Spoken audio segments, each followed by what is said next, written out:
Bismillahirrahmanirrahim. Assalamualaikum warahmatullahi wabarakatuh. Semoga video kali ini menambah wawasan kita dalam beragama dan bermanfaat buat dunia maupun akhirat. Amin. Oke, selamat menyaksikan kajiannya.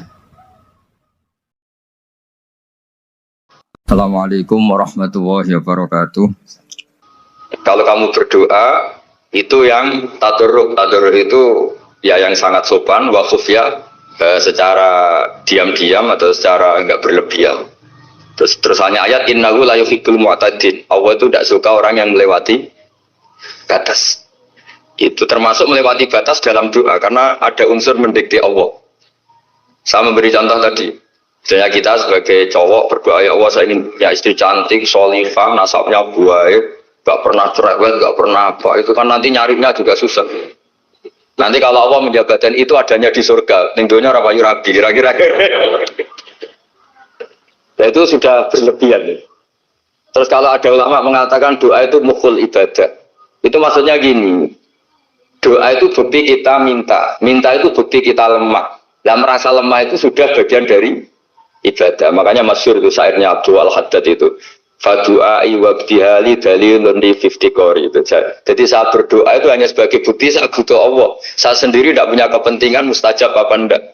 Jadi wali-wali yang mengatakan doa itu mukhul ibadah, sebetulnya itu malah wali-wali yang dari awal gak kelintas disembadani apa enggak. Butuhnya dia itu menunjukkan bahwa saya ini lemah. Buktinya, posisinya minta. Itu yang dimaksud mukhul ibadah. Tapi kalau kita berdoa terus posisi kita protes, katanya kamu baik ya Allah, engkau baik, ternyata enggak juga. Buktinya semua doa saya enggak kamu kabulkan. Ini malah doa kriminal.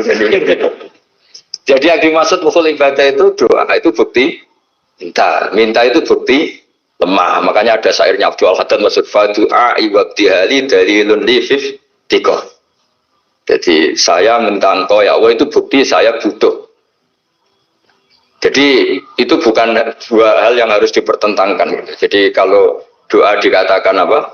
Ibadah karena di doa itu minta. Lah minta itu bukti merasa kita lemah. Berarti kita sa'il Allah mas'ul. Kita minta Allah yang kita mintain. Kita menengadah Allah yang berposisi memberi. Itu saja sudah cukup sebagai ibadah. Meskipun doa kita tidak mustajab. Karena memang tadi seperti itu. Kalau di ilmu-ilmu tasawuf itu apa ya? Doa itu memang benar-benar sudah mukul ibadah karena tadi perasaan merasa butuh sama Allah itu. Nah, merasa butuh itu, nah kalau kita berdoa merasa butuh sama yang kita minta, itu dalam ilmu tasawuf sudah kriminal, berarti kamu lebih butuh makhluknya. Misalnya begini ya, saya ingin punya rumah bagus, terus setelah punya rumah kredit saya utangnya banyak. Sebetulnya saya itu tidak pernah ingat Allah, gara-gara utang banyak, kredit jatuh tempo, terus melibatkan Allah.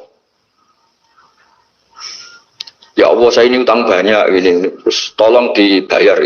Sebetulnya saya itu ingat utang, cuma Allah tak libatkan yang itu. Nah itu tidak akan jadi wali, yang jenis ini tidak akan jadi wali. Saya ingin jadi dosen, libatkan siapa ya nanya? Libatkan Allah, terus malam-malam bangun libatkan Allah. Itu artinya apa? Kamu itu lebih ingin yang kamu minta ketimbang ingin Allah. Kalau wali itu enggak gitu, kangen Allah, terus tahu Allah itu zat pemberi, karena tahu Allah zat pemberi terus minta. Maka yang dikangen itu ya Allahnya dulu. Kalau kita kan enggak, punya kasus dulu, punya keinginan banyak dulu, baru ingat siapa yang bisa ya. Allah kita libatkan. Ya untungnya Allah baik, mau ramal utang bukan mikir, untungnya Allah tidak jawab itu. Jadi itu bedanya wali. Kalau wali itu kangen Allah dulu, baru minta. Kalau kita enggak, banyak masalah dulu, baru melibatkan Allah. Nah yang jenis ini tuh bahaya, kalau nggak disembadani mesti ngomel ya. Gusti katanya kalau yang minta kamu kabulkan, ternyata ini enggak. Nanti kalau Allah jawab, kamu itu tidak kangen saya, kamu itu kangen uang, kangen perempuan cantik yang kamu inginkan. Terus kamu melibatkan saya. Urusannya apa saya dengan itu? Pak, makanya tidak usah nuntut karena awalnya sudah saya. Ya saya kira itu ya. Jadi ada ayat apa? Ud'u rabbakum tadarru'an wa khufyah. Terus hanya apa? Innahu la yuhibbul mu'tadin. Itu di semua tafsir dikatakan Allah gak suka orang yang berlebihan dalam doa. Berlebihan tadi, misalnya minta sesuatu yang terlalu besar, atau permintaan kemarin saja lanu adi syukroh, kita tidak bisa memenuhi mensyukuri, sudah minta lagi. Misalnya seorang jomblo, targetnya kan asal payu nikah, tapi setelah nikah bayangkan istrinya solihah, tidak cerewet, itu kan berlebihan. Bilang status jomblo saja belum kamu syukuri kok sudah minta yang macam-macam. Jadi harusnya kan syukur dulu ya. Sekedar laku nikah ini kan ada syukur yang harus, seperti jadi dosen juga gitu. Sekedar jadi dosen harus kita syukuri dulu karena menjadi kita tidak nganggur. Itu kan satu harkat sosial yang luar biasa. Jangan tahu-tahu sudah hari kedua cari intensif, cari ini itu, syukurnya aja belum sudah kemana-mana. Itu sudah mu'tadin, sudah melebihi apa? Batas. Ya saya kira. Jadi begini ya masalah pendidikan ya. Kalau saya jawab pakai ilmu hakikat saja karena ini keahlian saya. Sebetulnya begini ya, kalau misalnya itu ya subjektif juga, misalnya bilang rata-rata alumni pondok ini sukses, alumni kampus ini sukses, yang ini tidak sukses, itu satu pasti subjektif. Karena biasanya yang diterkenalkan ya yang sukses-sukses. Sama saya punya tetangga dari pondok yang Anda sebut itu, kebetulan tidak sukses semua. Itu jantung saya sampai ngeluh. Saya ini gimana kok? Ya sudah seperti itu kan subjektif. Tapi menyangkut pendidikan itu begini ya, menyangkut hasil dari pendidikan itu. Andai kan kita bicara ilmu hakikat, misalnya kita mondok itu, mondok kemudian jadi orang miskin, jadi orang yang menurut orang banyak tidak berguna di masyarakat. Ternyata kita ini orang yang kelihatan tidak punya karir, tapi kalau malam sujud sama Allah. Punya anak niat memperbanyak orang sujud, terus punya ibu yang sakit-sakitan kita rawat. Meskipun kita tidak jadi dosen, tidak jadi menteri, tapi indah Allah itu luar biasa karena berstatus ngerawat ibu, ngerawat anak, ngerawat istri. Nah Islam itu datang dengan jargon-jargon seperti itu. Sehingga Nabi kalau muji itu ada Uwais Al-Qarni, ini orang yang luar biasa. Ternyata dia itu punya ibu lumpuh yang kalau kemana-mana harus digendong. Ketika tetangga-tetangganya berhasil sowan Rasulullah itu Uwais Al-Qarni tidak bisa karena setiap ibunya dipamitin mau sowan ke Rasulullah itu sama ibunya nggak boleh. Tapi apa yang terjadi justru dipuji-puji Nabi sebaik-baiknya kurun itu waktu adalah kurun yang ada Uwais Al-Qarni. Saya punya teman ini kisah nyata, saya berkali-kali ngisi ngaji di komunitas ulama. Ini mungkin tidak bagus untuk kampus, tapi harus saya utarakan supaya ya kita evaluasi. Saya bilang gini, saya ini jadi kiai itu sering iri sama orang goblok. Orang goblok itu baru kata saya gitu. Itu kiai kaget semua karena saya bilang orang goblok itu baru. Saya beri contoh gini, misalnya saya pinter, terus juara MTQ, juara hafal Quran atau juara baca Quran secara tartil. Ujung-ujungnya saya dapat hadiah umroh atau apalah, atau hadiah rumah atau apa. Pertanyaannya adalah mendapat. Saya ulang lagi. Mendapat. Sementara ada santri yang bodoh, gara-gara bodoh itu dosen UI enggak, jadi kiai enggak, akhirnya dia jadi pekerja di Korea. Barokahnya bodoh tadi. Karena di Korea melihat orang ateis, akhirnya dia kepikiran bikin masjid. Sebagian gajinya disumbangkan untuk masjid. Ini bodoh pendiri masjid. Tapi kita gara-gara dosen dakwah di masjid, ini pinter dapat uang dari masjid. Nah ini bukan nyindir, ini biasa saja. Ini maksud saya. Maksud saya, kamu jangan ngabaikan hidup. Akhirnya apa yang terjadi? Saya ini punya teman ini betul. Saya ini kan kecelok dulu tuh Gus Alim.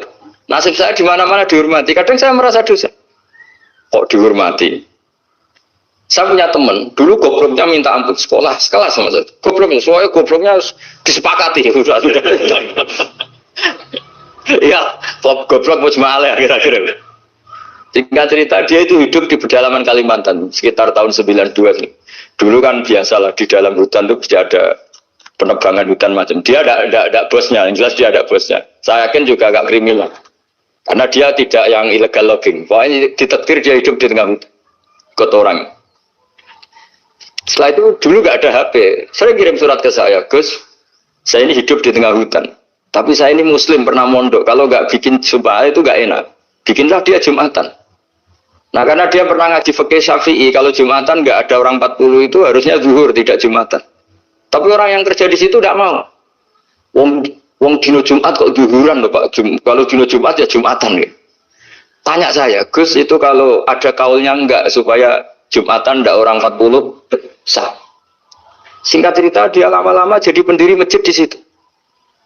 Dia punya sedikit gaji ya dipakai masjid, punya sedikit tanah diwakafkan untuk masjid. Artinya apa? Indawa ini banyak orang bodoh, ternyata di komunitasnya dia muassis, pendiri, pemberi. Sementara kita yang keceluk pinter, dapat umroh, dapat bonus. Kira-kira nanti kita ketemu Allah, kamu pernah nyumbang Islam apa? Yang bodoh jawab, oh nanti Gusti bikin masjid di pedalaman. Kita yang pinter. Kayaknya kalau memberi, enggak lah Gusti. Reputasinya mendapat. Ketika Nabi memenangkan perang Badar, itu ada Asra Badrin, tawanan-tawanan perang Badar. Nabi suka musyawarah, suka rembukan. Ya Abu Bakrin, menurut kamu tawanan ini diapakan? Kata Abu Bakar, hum asyiratuka. Mereka itu keluarga engkau, orang-orang Quraisy. Ya dibebaskan saja. Pakai tebusan. Nanti uang itu kita kelola supaya jadi penguat Islam. Dan orang-orang ini merasa utang jasa karena harusnya dibunuh, tapi kita bebaskan. Terus tanya, bagaimana kamu ya Umar menurut kamu? Kata Umar, ini kan orang-orang yang dulu ingin bunuh kamu. Yang ingin menghabisi jenengan, ingin dan sudah ngusir jenengan. Ya setelah ketangkap ya dibunuh, kok repot. Apa kata Rasulullah? Rasulullah spontan ngendikan, innama salah kayak Abu Bakrin kama sali Ibrahim. Kamu ibarat kayak Nabi Ibrahim. Isqala faman tabi'ani fa innahu minni wa man asani fa innaka ghafurur rahim. Jadi Nabi Ibrahim itu unik. Melihat umat itu sesyafakoh itu. Syafakoh itu banget sayangnya. Nabi Ibrahim cara berpikir, faman tabi'ani fa innahu minni. Orang yang ikut saya ya Allah pasti golongan saya. Tentu layak masuk surga. Wa man asani, orang yang mendurhakai saya, fa innaka ghafurur rahim. Engkau Maha Pengampun. Bukan yang mendurhakai langsung masuk neraka, enggak, engkau Maha Pengampun. Wa masalu kayak Umar kama salin Nuh, isqala rabbi la tadzar ala ardi minal kafirin dajar. Umar, kamu mirip Nabi Nuh, inginnya semua orang kafir dihabisin. Ya masyhur kan Nabi Nuh itu enggak ingin ada orang kafir sampai ada banjir tufan. Nah kalau sampean tanya bedanya apa dengan garis keras sekarang? Bedanya ya beda sekali. Kalau Nabi Nuh benci sama orang kafir itu diserahkan yang punya. Sehingga yang punya yaitu Allah yang menghukum dengan banjir bandang. Tapi kalau kita kan kadang kita bertindak sendiri. Jadi potensi disalahkan. Yang jelas dalam hadis-hadis sahih, Nabi Nuh itu tidak bisa mensyafaati karena itu. Ketika diminta syafaat, ini hadis sahih bukan ada di Bukhari, ada di Muslim. Karena biasanya kalau di kota itu ditanya ini sahih enggak. Untungnya yang tanya kadang tidak paham. Ini alhamdulillah hanya jadi wah repot. Nabi Nuh itu diantara sebabnya nggak bisa mensyafaati adalah pernah corong Jawa masuk no kaume. Kalau dalam bahasa Arab itu da'a li zaidin berarti mendoakan positif. Kalau da'a la zaidin mendoakan negatif. Kalau orang Jawa itu ada doa, ada pasat. Nabi Nuh adalah orang yang pernah masukkan kaumnya. Saya cerita sedikit tentang Nabi Nuh dan Nabi Ibrahim. Nabi Ibrahim dianggap tadi cerminannya Abu Bakar, dianggap niru Ibrahim, cerminannya Umar, dianggap niru Nabi siapa? Nabi Nuh. Lalu kalau sampean tanya, bedanya gimana? Begini logikanya, kita mengkaji secara akademik begini. Ada ulama besar, namanya Abdul Hasan Asyadzili, itu masyhur di Indonesia menjadi Thariqah Asyadziliyah. Terus ada seorang muridnya minta gini, ya Abdul Hasan Asyadzili, tolong saya dikasih ijazah supaya saya tidak pernah maksiat di bumi ini. Karena saya takut sama Allah. Kalau saya maksiat itu merasa tidak nyaman dengan Allah. Abdul Hasan Asyadzili ini malah marah besar. Atuhibbu alla tadhara maghfiratu. Kalau kamu tidak pernah maksiat, berarti kamu suka maghfirahnya Allah Ta'ala itu tidak kelihatan. Karena tidak ada yang maksiat. Tapi bukan dukung kamu yang tidak ada. Ini cerita ilmiah. Tapi kalau Said Abdul Al-Haddad itu kebalikannya. Ada orang fasik gitu hidup berkeliaran, mengganggu masyarakat, ganggu ketertiban agama. Pada kiai atau siapa gitu mendoakan supaya tobat atau dikasih panjang umur supaya nanti bisa tobat. Itu beliau Said Abdul Al-Haddad marah besar.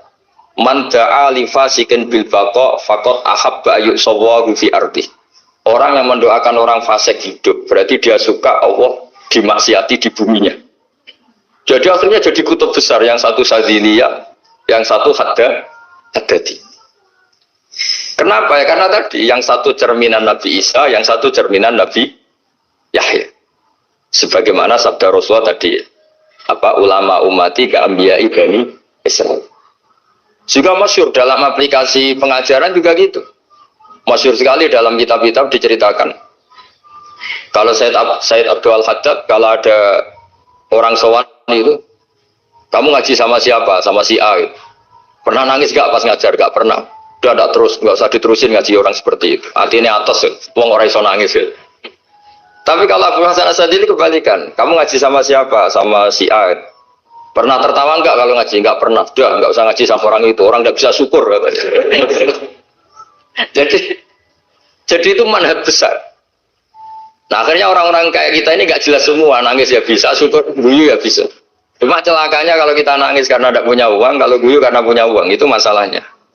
Tapi kalau wali-wali dulu enggak. Kalau senyum ya karena saking yakin rahmatnya Allah itu wasiat rahmatu. Kalau nangis ya karena takut azabnya Allah. Kalau kita kan enggak, sangat-sangat materialistik. Ini yang membedakan kita. Sebenarnya nangis dan senyum itu satu keharusan karena Allah punya madharul jalal. Ketika Allah dengan sifat keagungannya, maka kita ini cara Jawa serako bersenyum. Tapi Allah itu kadang sebagai madharul jamal. Adanya satu keasikan. Sehingga yang merengut itu yang salah.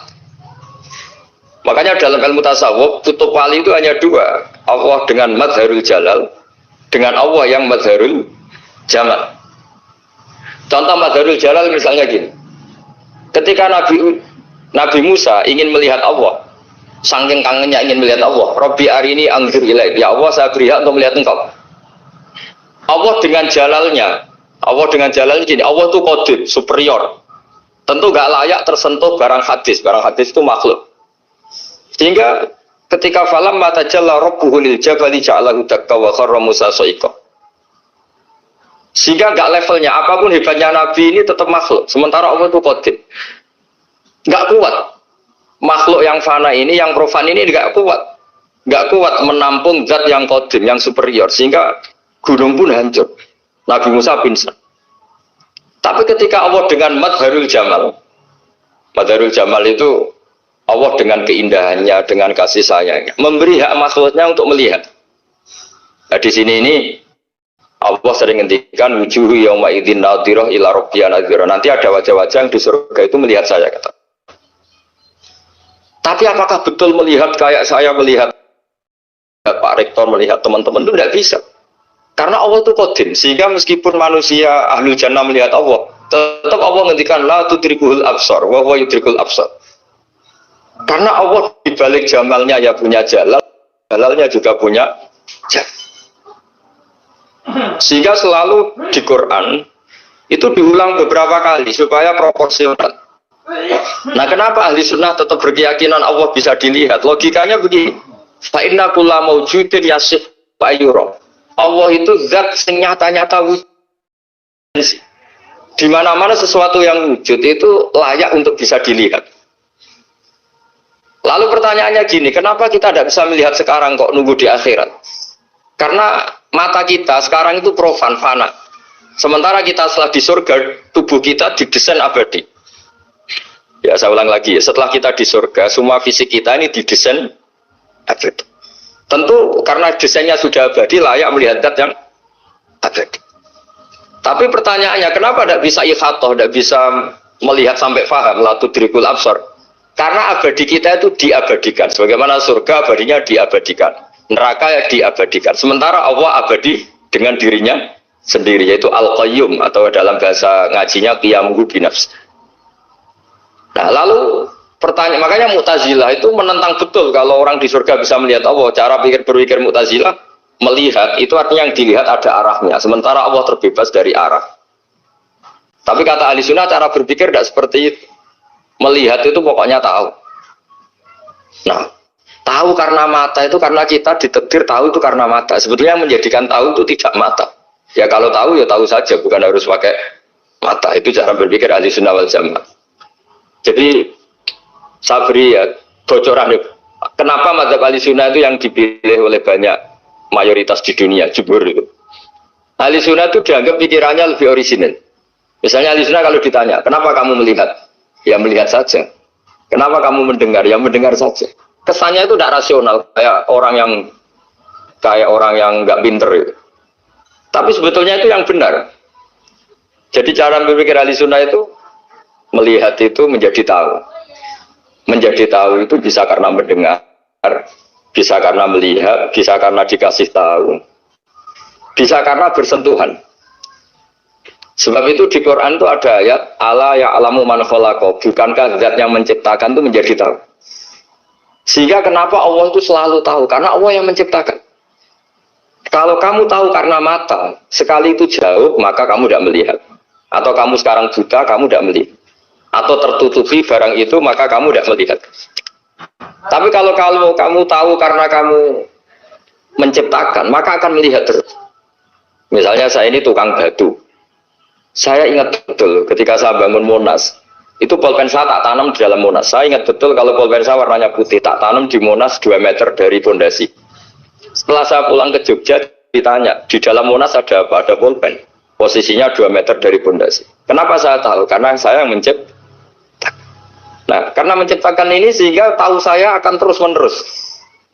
Tapi kalau tahu karena mata, sekali barang itu tertutupi, tidak tahu. Misalnya saya tahu jenengan karena dekat sekali jenengan kemana-mana saya sudah tidak tahu.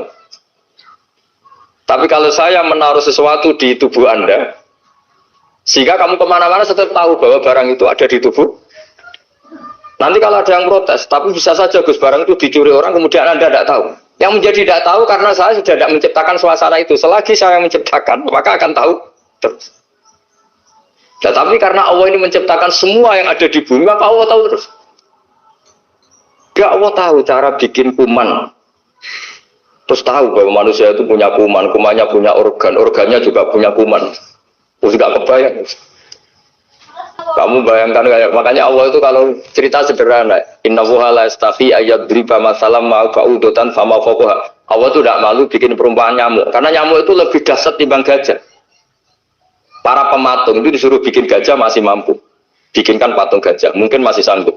Tapi kalau tak suruh bikin patung nyamuk, nggak usah bikin hidup, patungnya saja sekecil itu. Padahal nyamuk kecil itu punya organ tubuh. Lalu bikinnya organ tubuh nyamuk itu kayak apa sih? Organnya punya kuman, kumannya punya organ, organnya juga punya kuman. Sehingga orang-orang alim baca nyamuk itu lebih jadi ayat Allah ketimbang melihat dinosaurus. Tapi sekarang orang itu nggak tertarik ceritanya. Jadi beda perasaannya orang alim sama orang awam. Kalau orang awam tuh melihat mukjizat kan yang dasar-dasar kayak dinosaurus, gajah, wow gitu. Kalau orang alim enggak, malah melihat nyamuk.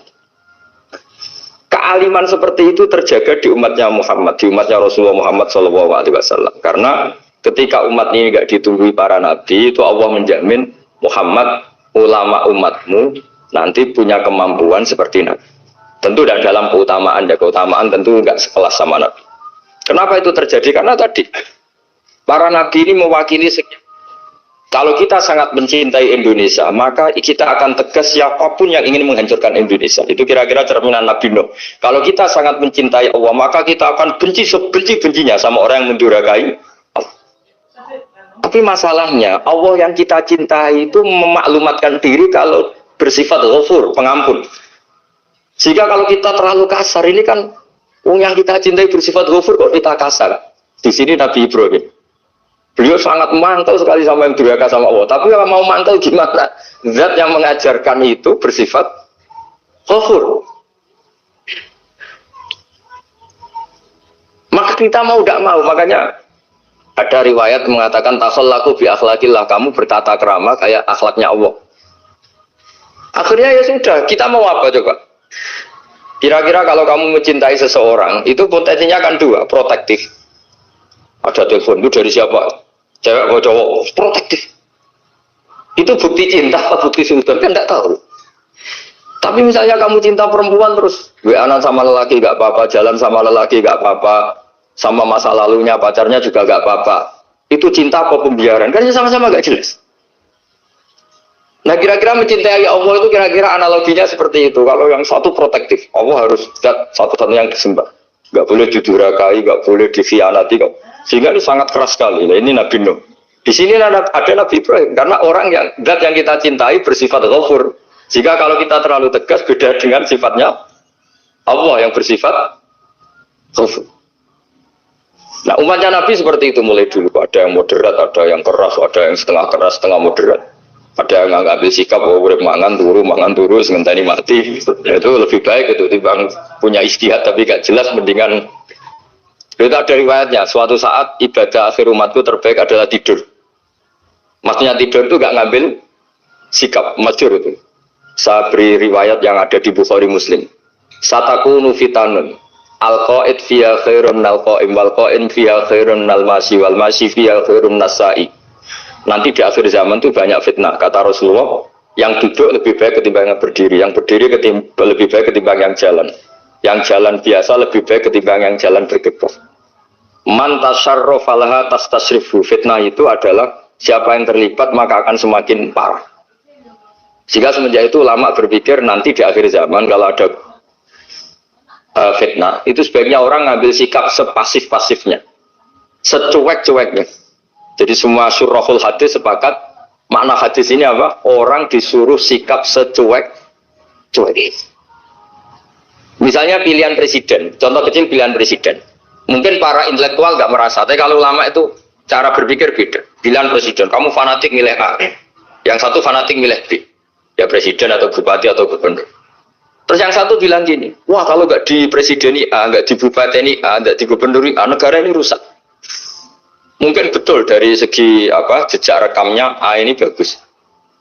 Tapi pertanyaannya secara tauhid, bagaimana Anda menggantungkan kesejahteraan sama makhluk? Kamu nggak pernah terusik begitu kan para intelektual? Itu kan melukai. Bagaimana mungkin Anda menggantungkan kesejahteraan dengan seorang makhluk? Wah kalau di presiden A pasti Indonesia makmur, kalau bupati A pasti Sleman makmur, pasti Bantul makmur. Bagaimana mungkin makhluk yang sedang soleh kamu pastikan selalu soleh? Wong dia makhluk bisa berubah. Sementara yang B misalnya fasik, wah kalau dipimpin B pasti rusak negara. Bagaimana kamu pastikan B yang fasik selalu fasik? Biar saja dia husnul Fatimah, yang fasik pas mimpin jadi soleh, yang soleh pas mimpin jadi fasik. Akhirnya ulama karena tahu sifat manusia itu baru badan kendali di tangan Allah, sikapnya nggak jelas. Saya ini termasuk orang yang terkenal nggak jelas. Karena kalau ditanya Gus sampai pilih presiden mana, bakti mana? Sanut pangeran sing dadi aku loyal itu. Wah, anut pangeran yo kacau. Wah, luwe kacau menan anut pangeran kan. Ini kan sudah agak sambung karena pikirannya ulama. Memang nggak beda, cara berpikir ulama itu beda. Bahkan bapak saya itu kalau didik saya itu begini. Kalau meseli saya atau ngirim saya dulu itu kan pakai mes. Ini uang kamu 500.000 untuk kamu. Mesti ditambahi 100.000 ini untuk buat jajan sama teman-teman. Mesti ada uang pokok, ada uang sodako. Dulu saya sering tanya, kenapa bapak sangat menghormati teman-teman saya? Kata bapak, kowe mondok iku aku ora iso nyukupi, sing iso nyukupi ya kanca-kanca. Ternyata betul, rata-rata anak kuliah atau anak mondok, uang pribadinya kan 8 hari dari dikirim sudah habis. Berarti kan masih 22 hari, kok bisa hidup itu kan barokahnya teman-teman itu. Malah yang agak beling itu 1 hari sudah habis, berarti ada 29 yang bergantung sana sini. Sehingga Nabi dulu cara ngendikan itu unik. Kata Nabi, da'un nasa yarzuqu wa ba'duhum ba'du. Manusia barnawa, enggak saling memberi rezeki. Ketika ada kolab, Medina itu pernah kolab, terus sekarang pernah defisit. Beberapa pakar ekonomi datang ke Rasulullah, ya Rasulullah, sa'ir, tolong dikasih harga standar. Tapi apa jawabannya Nabi? La tusairu fa inna Allaha huwal musair. Kamu jangan kasih harga, Allah sendiri yang menentukan harga itu. Terus kata Nabi, kenapa engkau begitu ya Rasulullah? Ini negara harus ditentukan harga karena gini-gini. Kata Nabi, saya tidak ingin ketemu Allah dalam keadaan dolim. Tapi ini tentu di teori ilmu modern ini masalah. Tapi menurut orang modern. Tapi kalau menurut ilmu hakikat itu nggak akan masalah. Misalnya, kenapa Nabi tidak menentukan harga dalam keadaan negara seperti itu? Jawabannya pakar-pakar hakikat.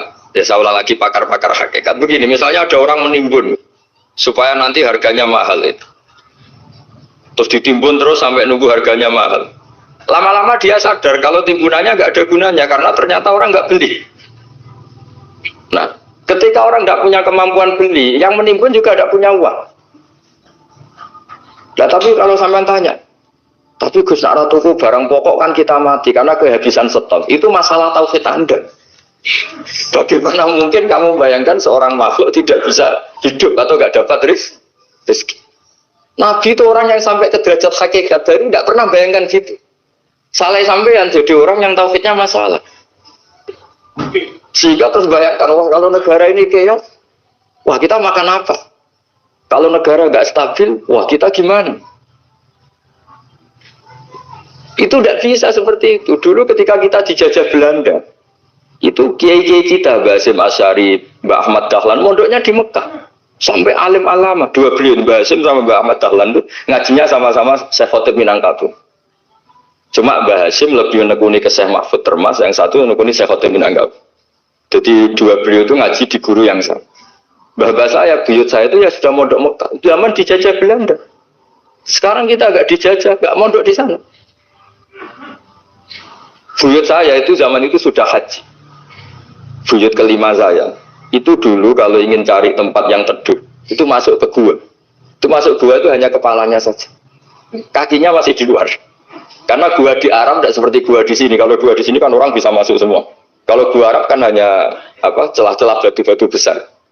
Sehingga ketika Rasulullah hijrah ke Medina, singgah di Gua Sur, kata Abu Bakar gimana? Andai kan ya, ada orang kafir di depan gua.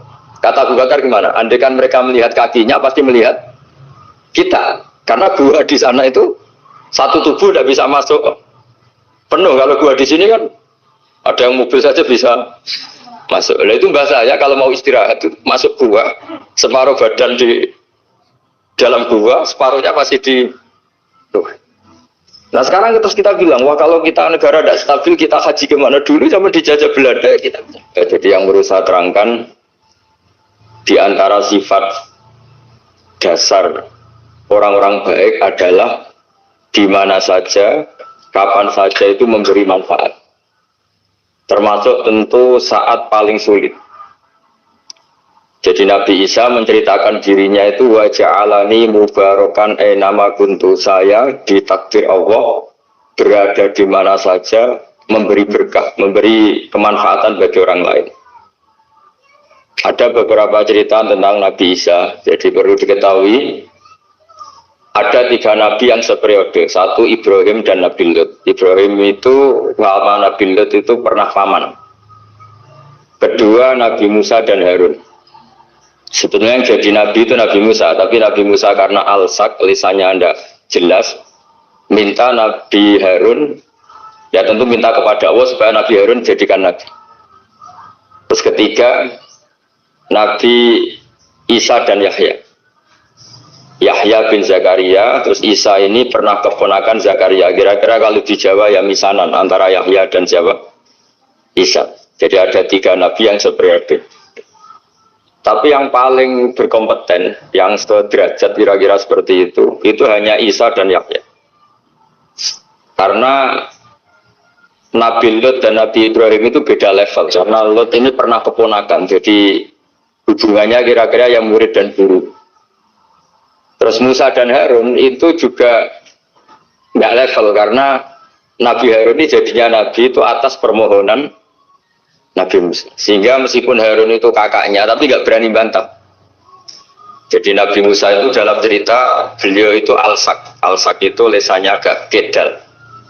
Tapi ini alsak yang barokah. Jadi dulu ceritanya Musa kecil, karena dia seorang Nabi, beliau seorang Nabi.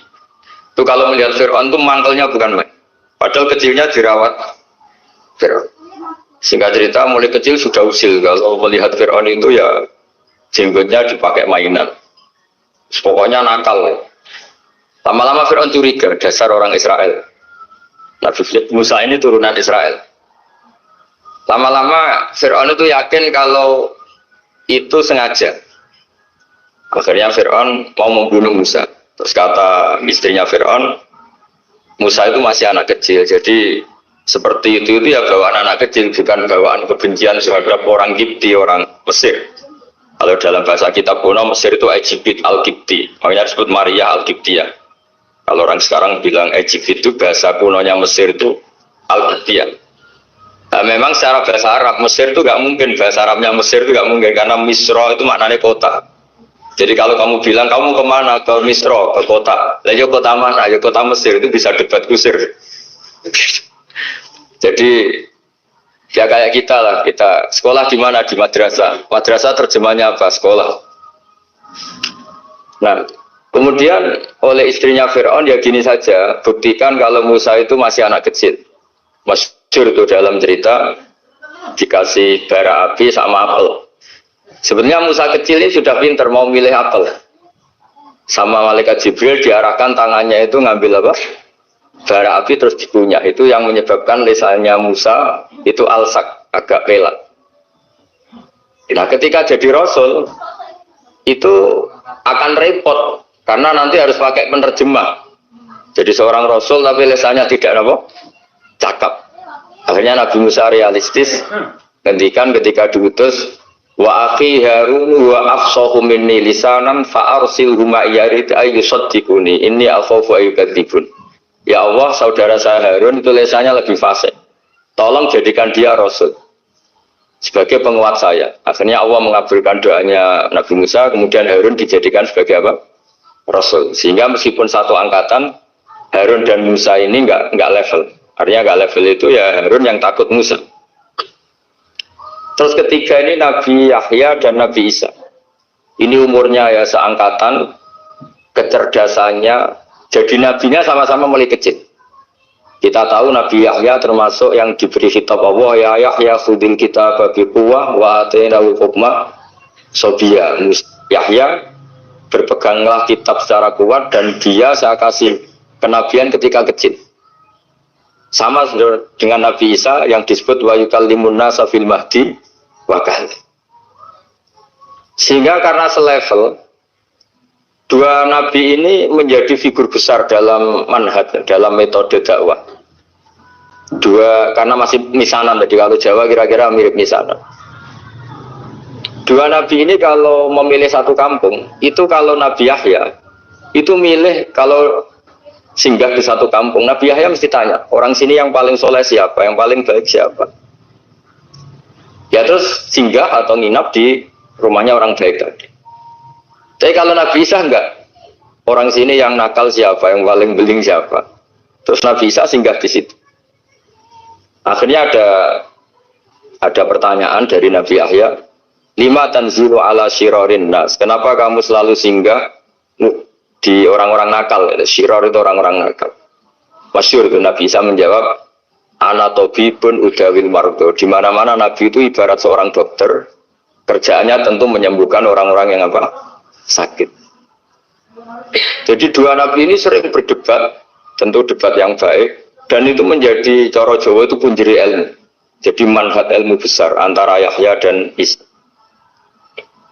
Begitu juga Nabi Yahya itu kelihatan agak rileks, panik, saking takutnya sama Allah. Kalau Nabi Isa itu rileks, pokoknya kumpul orang-orang nakal itu ya rileks. Akhirnya ada dua pertanyaan sekaligus nanti jadi dua manhaj. Kenapa kamu sering masam itu, sering kalau bahasa Arab itu abasa ya. Terus yang Nabi Yahya balik bertanya, kenapa kamu sering senyum, sering tertawa? Kenapa memangnya? Terus ka'annaka ta'manu min makrillah. Kamu sering senyum kayak kamu sudah terbebas dari azab Allah, dari ditegur Allah, seakan-akan kamu orang paling benar yang nggak akan salah. Nabi Isa balik tanya, sama kamu sering masam, sering merut, ka'annaka taqnatu min rahmatillah, seakan-akan kamu putus asa dari rahmatnya Allah. Sehingga kemudian itu jadi manhaj besar. Kalau terlalu senyum, ya dianggap orang yang kayak nggak punya perasaan dosa. Gitu. Tapi kalau terlalu masam, terlalu merenggut, seakan-akan rahmat Allah itu terbatas. Sehingga seakan-akan Allah itu rahmatnya nggak cukup lah untuk mengelola manusia ini. Sehingga itu jadi metode besar yang masyhur itu dalam sebuah hadis Nabi ngendikan, ulama ummati ka anbiya Bani Israel. Ulama umatku itu kapasitasnya atau fungsinya atau manfaatnya setingkat nabi-nabi Bani Israel. Karena ketika umat ini nggak ditunggui para nabi setelah Rasulullah SAW, itu yang nunggui hanya ulama. Tapi ulama ini sudah cukup mewakili para nabi Bani Israel. Dan banyak syurrahul hadis, para menyarah hadis mensarahkan Nabi tidak ngendikan ulama umati kamisli seperti saya, tapi ka'ambiyai Bani Israel, bagaimana nabi-nabi Bani Israel. Nabi Bani Israel itu macam-macam, termasuk ada yang tidak nikah, yaitu yang bernama Yahya dan Isa. Delala umatnya Nabi itu ada orang alim alamah yang ilmunya melegenda, yaitu namanya Imam Nawawi. Itu tidak nikah sampai kabundut. Meskipun dalam ajaran syariatnya Nabi an-nikah sunnati, tapi selalu ada orang yang ditakdir tidak nikah karena masyhur, karena sibuk ngurus ilmu. Bukan karena tidak laku, yang jelas itu bukan karena tidak laku. Imam Nawawi itu ganteng, orangnya yang normal, tapi karena sibuk nulis, beliau sampai kabundut itu tidak nikah. Imam Sibawayh itu suka sekali sama ilmu, menjadi istri utamanya ya ilmu. Dia ganteng, Sibawayh itu maknanya itu apel, dia ganteng sekali, sampai banyak cewek yang senang. Akhirnya dia nikah. Dia nggak pernah dikumpulin. Dia belajar terus. Ketika beliau ke pasar, dulu nggak ada supermarket, beli kertas, kitabnya dibakar semua sama istri. Dikira istrinya terus mencintai dia, malah diceraikan. Itu siapa Imam Sibawayh? Terus ada umatnya Nabi yang paling unik di dunia, mungkin Pak dosen, saya kiai pun nggak bisa niru. Tuh ada orang tuh ganteng sekali, istrinya cantik sekali. Itu tahu-tahu sudah 10 tahun tidak pernah hubungan suami istri. Karena ketika si suami itu tahu istrinya cantik, itu langsung sholat, sujud syukur, sholat terus, saking senengnya punya istri cantik. Yang istrinya cantik juga solihah, tahu suaminya ganteng, ya terus sholat terus syukur. Itu sampai berhari, sampai bertahun-tahun. Terus ketika ketemu, cocokan, dek kita sudah nikah berapa? Terus dilihat, kayaknya sudah 10 tahun, tapi tidak pernah hubungan. Oh itu nggak kebayang itu. Ganteng sama cantik, kalau jelek sama jelek itu mungkin. Yang satu bilang naudzubillah, satu itu kan nunggu rafa saja. Ini nggak ganteng sama cantik. Nah kenapa kualitas ulamanya Rasulullah itu bisa seperti Nabi Bani Israel? Karena agama ini, umat ini sudah ada ditunggui para nabi. Sehingga mau tidak mau kualitas ulama, alhamdulillah barokahnya Nabi itu berkualitas kayak nabinya Bani Israel. Soal kebahagiaan, nenek moyang kulo jenengan tuh anaknya banyak, dijajah Belanda, jajah Jepang, ya nyatanya anaknya banyak. Itu kira-kira bahagia apa enggak? Nah, artinya gini, ya tentu kita tidak ingin dijajah itu tentu ya, tapi kita ini selalu latah. Wah kalau ekonomi jatuh kita makan apa? Kalau kita dijajah kita tidak perlu seperti itu. Rahmatnya Allah Ta'ala itu akan adrokatna. Rahmatnya Allah Ta'ala akan menemukan kita. Apapun kondisi kita, apapun keadaan. Ini cara berpikir tauhid. Sehingga Nabi itu tidak pernah bayangkan umatku narata tunggoni biye, ditunggoni Allah. Sehingga masyhur dalam hadis-hadis sahih, la tazalu ta'ifatun min ummati dzahirina 'alal haq la yadurruhum man khadalahum wala man khalafahum wala man nawa'ahum. Selalu di umatku ada kelompok-kelompok yang selalu membela kebenaran dan tidak akan terkalahkan oleh kesesatan di akhir zaman. Kenapa? Cara berpikir orang tauhid itu sederhana begini. Allah menamakan dirinya Al-Hadi, penunjuk jalan. Dan sifat Allah pasti nafidah karena Allah tidak terkalahkan. Sama seperti Allah menyifati dirinya Ar-Razzaq, Ar-Razik yang memberi rezeki. Maka orang segoblok apapun, selumpuh apapun, selemah apapun tetap dapat rezeki. Sama, Allah mensifati dirinya Al-Hadi, memberi petunjuk. Maka zaman serusak apapun orang tetap dapat petunjuk.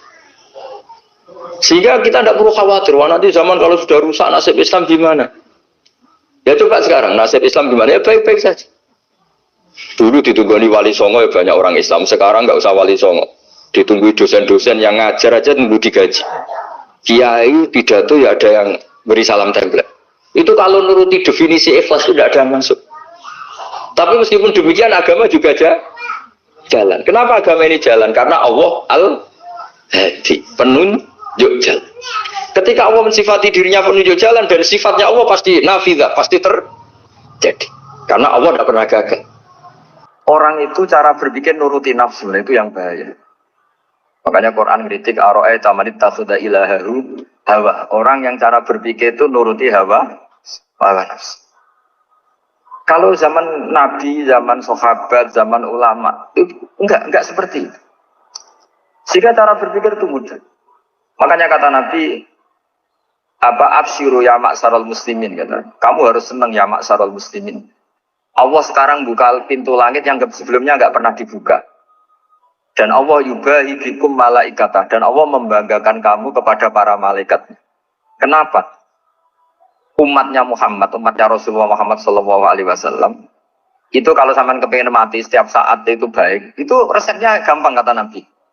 Addu faridotan wantadzoru ukhra. Jadi Allah memberitahu, ya Muhammad, umatmu ini luar biasa. Jadi misalnya tadi kita sholat subuh, ditanya, Bahak kamu sekarang ngapain? Nunggu sholat duhur ya. Setelah sholat duhur ditanya lagi nunggu apa asar. Sehingga faman kana hijratuhu ila Allah wa rasulih fa hijratuhu ila Allah.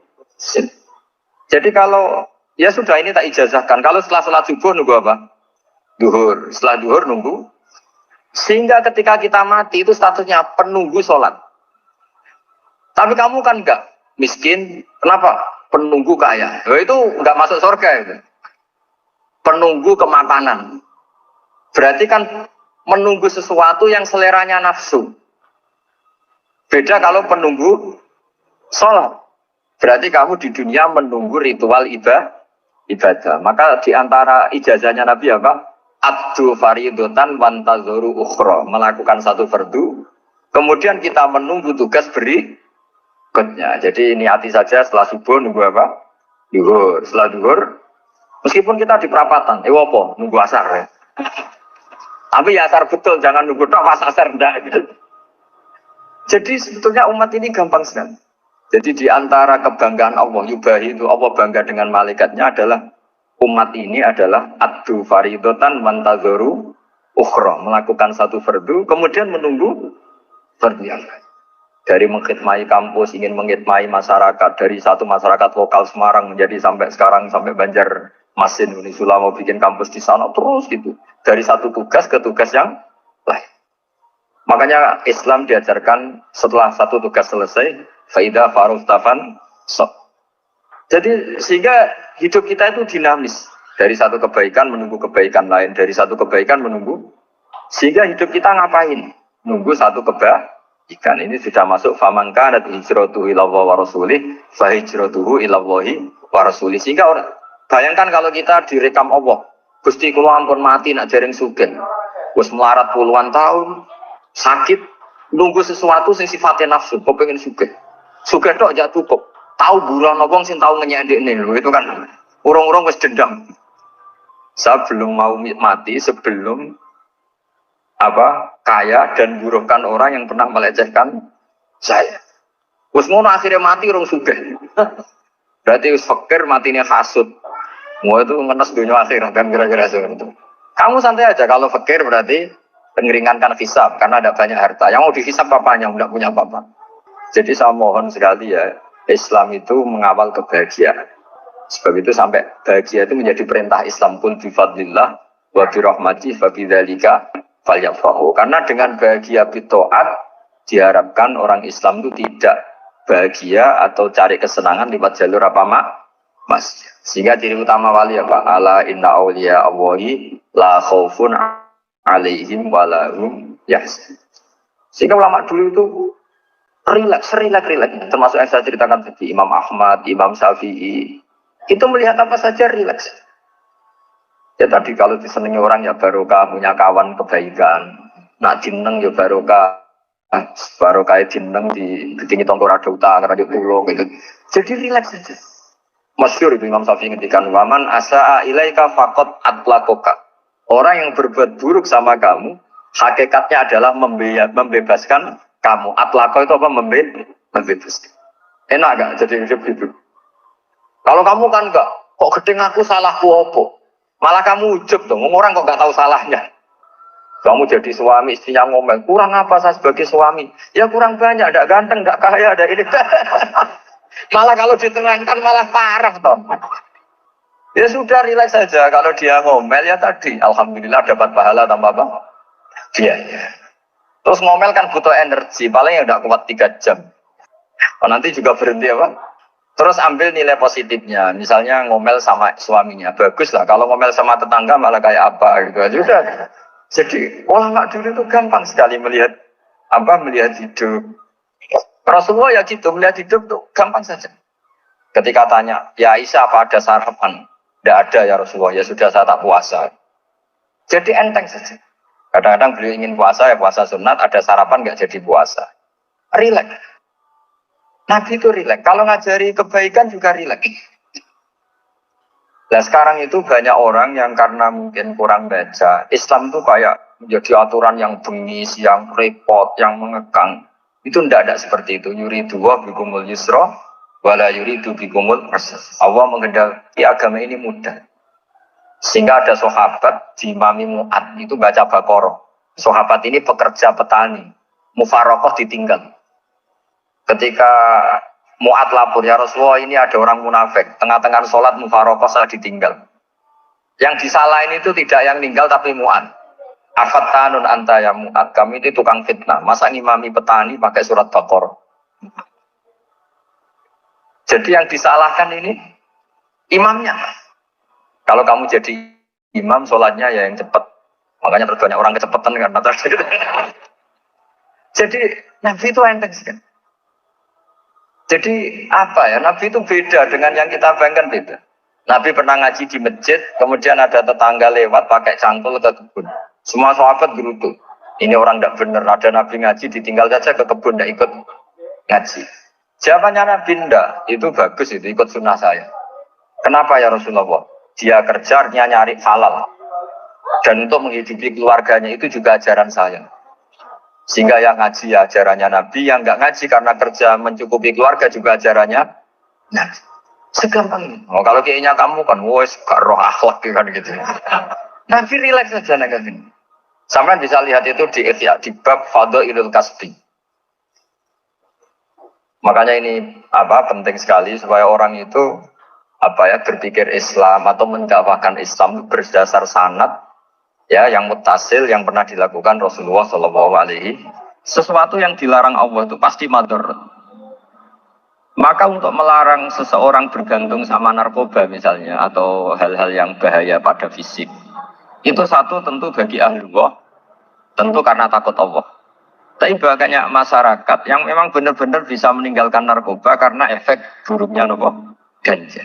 Bahwa itu mengakibatkan sakau, mengakibatkan tidak sadarkan diri, mengakibatkan kebangkrutan ekonomi macam-macam.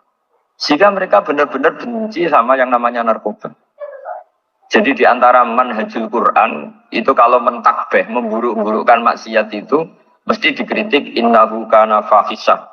Innahu kana fahisyata wa maqta wa sa'a sabila. Innahu kana fahisyata wa sa'a sabila. Diulang beberapa kali. Sehingga dibutuhkan kecakapan untuk menganggap satu hal yang buruk itu fahsyah, sesuatu yang enggak rasional, sesuatu yang tidak positif, sesuatu yang pasti berdampak negatif. Sehingga kalau misalnya tadi dibacakan oleh Qori, kuntum khaira ummatin ukhrijat linnasi ta'muruna bil ma'ruf wa tanhauna 'anil munkar. Untuk berhenti dari kemungkaran itu satu takbihun litil kal mungkar atau litil kal mungkarat, bahwa mungkarat itu kita cap, kita stigmasi bahwa itu buruk sekali. Seperti Nabi mengajarkan pemuda tadi, masa kamu suka ibu kamu digitukin lelaki lain, putri kamu, bule kamu, bude kamu, sehingga orang ini pikirannya termindset betapa buruknya zina. Sama seperti kita sukses memindset betapa buruknya narkoba, betapa buruknya bahan-bahan terlarang. Begitu juga seterusnya terus pengkhianat dan sebagainya. Tapi problem manusia adalah dia itu akan mencari kebahagiaan atau kesenangan sesaat. Maka caranya gimana? Keinginan senang lewat maksiat ini dilawan dengan nyaman dengan taat. Kita ulang lagi, nyaman dengan taat. Sehingga ulama dulu punya kalimatul munajat, artinya kalimat hubungan pribadi sama Allah yang menjadikan orang itu nyaman. Dan ini yang diajarkan kitab-kitab tasawuf. Kitab tasawuf itu sukses mengajarkan melihat alam raya ini semuanya nyaman, termasuk yang mengecewakan. Itu dianggap nyaman. Saya berkali-kali mengajarkan ilmu ini karena ini musal ila Rasulillah SAW. Itu pernah suatu saat Imam Ahmad itu dipanggil sama tetangganya, anak muda. Tentu Imam Ahmad ini orang yang sangat soleh, sangat waroi, sangat tunduk sama perintahnya Allah dan Rasul. Pemuda tadi manggil, ya Ahmad, datang ke rumah saya. Imam Ahmad datang. Setelah sampai ke pemuda tadi, sudah pulang lagi, saya tidak butuh kamu. Pulang lagi. Setelah sampai rumah dipanggil lagi, ya Ahmad, datang lagi. Datang lagi. Oh, saya tidak jadi butuh, pulang lagi. Sampai 3 kali. Dan itu perangai apa? Ekspresi Imam Ahmad itu atau ulama lain yang sesoleh beliau itu nyaman, indah. Beliau tetap senyum-senyum nyaman. Beliau tidak tersinggung, tidak terprovokasi, tidak, ya pokoknya tidak tersinggung, kelihatan nyaman. Lama-lama pemuda ini terus tanya, ya Ahmad, kamu saya perlakukan seperti ini kok tidak tersinggung? Kamu senyum-senyum saja, happy-happy saja. Jawabnya Imam Ahmad itu unik. Wahai pemuda, saya kamu panggil itu senang sekali. Karena kata Nabi, kalau kamu iman dengan Allah dan Rasul, maka hormatilah tetangga. Jadi saya senang. Karena nuruti perintah Allah untuk menghormati tetangga. Jadi tidak ada urusannya dengan kamu. Kagetnya kayak apa? Jadi dipanggil tetangga ya senang. Karena melakukan perintahnya Allah dan Rasul itu ikramul jar. Falikrim jar. Disuruh pulang, kamu ingin saya pulang, ya saya pulang. Disuruh datang, ya saya datang. Jadi saya tidak tersinggung, saya tidak ada urusan dengan kamu. Urusan saya dengan Allah Subhanahu wa Ta'ala. Itu kalau bapak-bapak istrinya ngomel terus sabar itu ya bagus. Saya tidak punya urusan. Kalau kamu terprovokasi oleh istri, berarti kamu didikte oleh makhluk. Masa seorang rektor didikte makhluk? Kan tidak keren. Apalagi seorang habib didikte makhluk, kan tidak keren.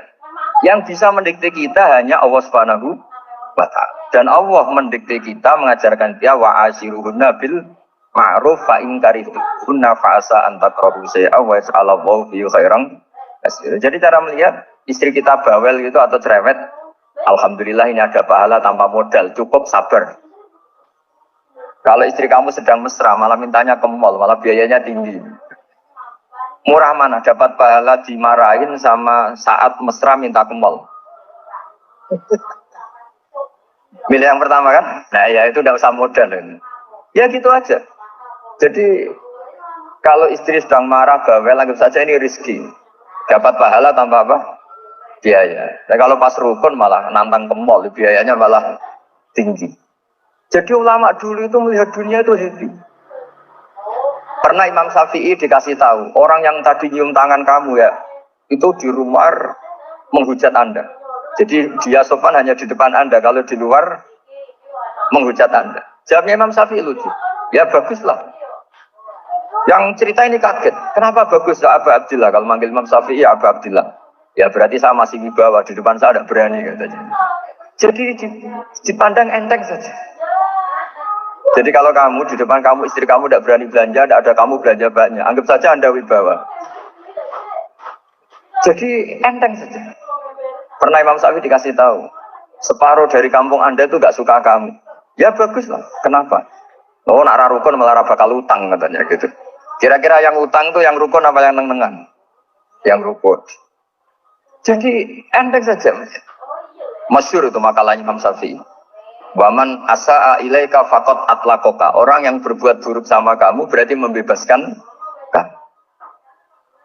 Kalau saya sedang nenengan sama Habib Hasan Toha Putra, beliau naik Alphard nggak nawarin saya sah karena baru nenengan. Tapi kalau sedang rukun malah harus repot mana? Rukun sama tidak rukun? Repot rukun sebetulnya. Jadi Imam Syafi'i itu happy saja. Kalau sedang rukun sama tetangga ya dianggap rukun itu satu kenikmatan. Sedang tidak rukun ya dianggap satu kenikmatan. Jadi orang dulu itu serilek itu melihat dunia. Kalau kita kan enggak ego. Wah saya ini suami kok dimarahin istri. Wah ini egonya bangkit. Padahal egonya bangkit itu ada kebodohan di situ. Yaitu seorang rektor didikte seorang istri, seorang makhluk. Apalagi kalau Anda daftar wali itu tidak akan jadi wali. Ini wali kok tunduk sama makhluk. Karena didikte apa? Makhluk. Maka Imam Ahmad ketika tetangganya bully gitu ya santai saja beliau happy. Ketika pemuda tadi eskal janggal, Kenapa kamu nggak tersinggung ya Ahmad? Memangnya saya harus tersinggung gimana? Kan tak panggil tidak jadi, tak panggil tidak jadi. Hei pemuda, saya ini tidak punya urusan dengan kamu. Saya nuruti kamu karena perintahnya. Saya senang melakukan perintah Allah, harus berbaik sama kamu. Sampai 3 kali. Ajarkan Muhammad atau katakan Muhammad pada umatmu, sebaiknya atau seharusnya mereka hanya gembira dengan melihat fadlnya Allah dan rahmatnya Allah. Ini harus kita pahami mulai dari konstruksi yang paling pokok, yaitu akidah. Ahwal itu satu perilaku sosial. 3 mutammimat, sesuatu yang tidak pokok, tapi kita butuhkan dalam mengawal hidup ini. Saya beri contoh, itu sampai maksiat, itu karena cari kesenangan. Misalnya baru penat itu, ingin seneng, ada orang yang macam-macam lah, ingin melihat maksiat, apa itu pornografi, apa nyabu, apa macam-macam. Itu sebetulnya agama punya konsep yang luar biasa, yaitu seharusnya seseorang itu gembira dengan ketaatan. Lalu pertanyaannya, caranya gembira gimana? Gembira itu mudah. Jadi misalnya kamu sujud sama Allah Subhanahu wa taala. Terus cara berpikir begini. Ini sekaligus ijazah. Cara berpikir begini. Ya Allah, ini kata Sayyidina Ali, kafani izzan an akuna laka abdan wa kafani fakhran an takuna li rabban. Ya Allah, betapa sialnya saya andaikan saya jadi budak dari makhluk yang sama. Misalnya sampai seorang kiai atau rektor atau doktor atau orang terpelajar, kemudian kamu jadi budak atau hamba dari makhluk yang setara. Betapa hinanya saya. Maka kata Sayyidina Ali, ya Allah, saya ini cukup bahagia, cukup bangga karena jadi budak, jadi hamba dari zat yang super atau yang maha super. Ini kok Allah Subhanahu wa ta'ala. Sehingga ada kebahagiaan yang luar biasa karena menjadi hambanya Allah Subhanahu wa ta'ala. Setelah bangga dengan jadi hambanya Allah, maka kita akan malu.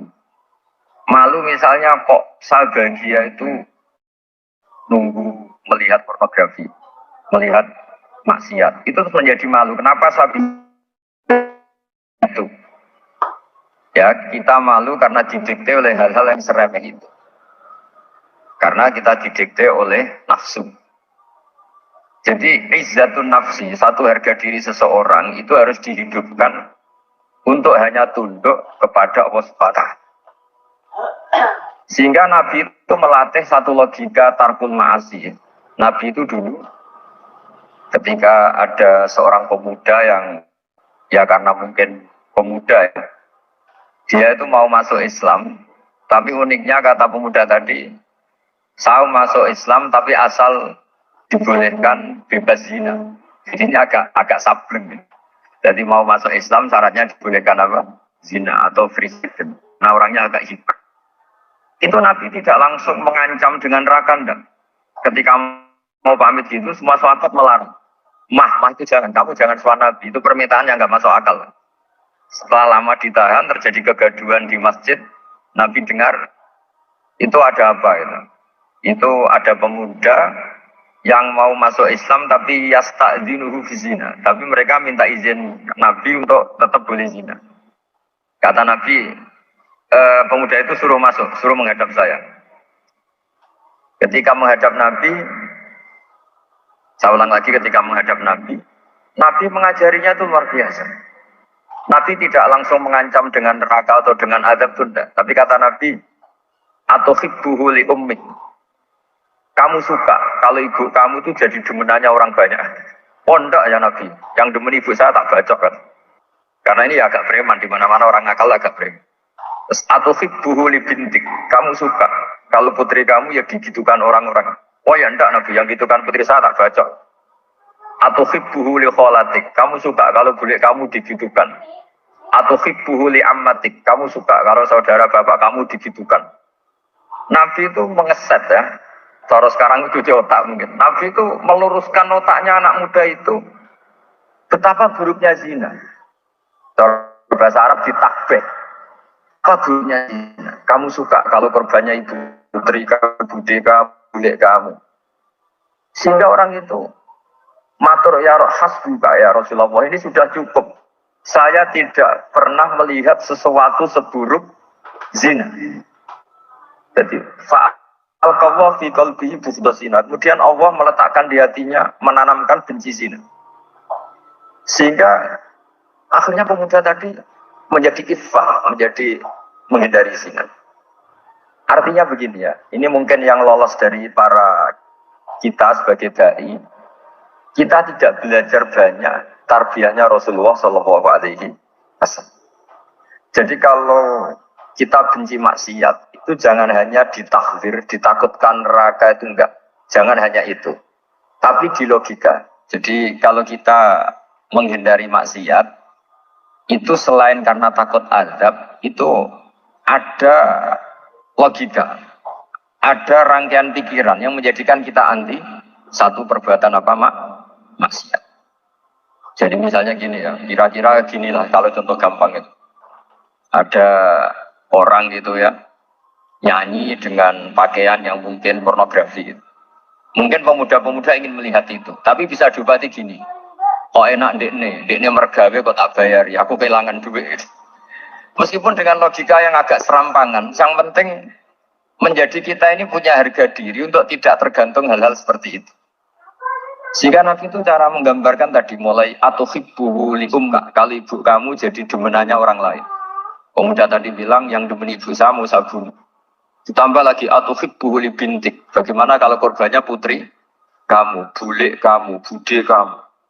Sehingga terus si pemuda tadi betapa buruknya zina. Betapa murahnya zina. Akhirnya pemuda tadi al-qawwa fi qalbi bughda zina. Terus kemudian pemuda tadi itu sangat membenci dengan apa? Berzina. Nah, pikiran-pikiran seperti ini harus kita tanamkan. Harus kita tanamkan supaya orang itu benci melakukan maksiat. Karena satu memang takut suhtullah, takut dibenci Allah atau dibenci Allah.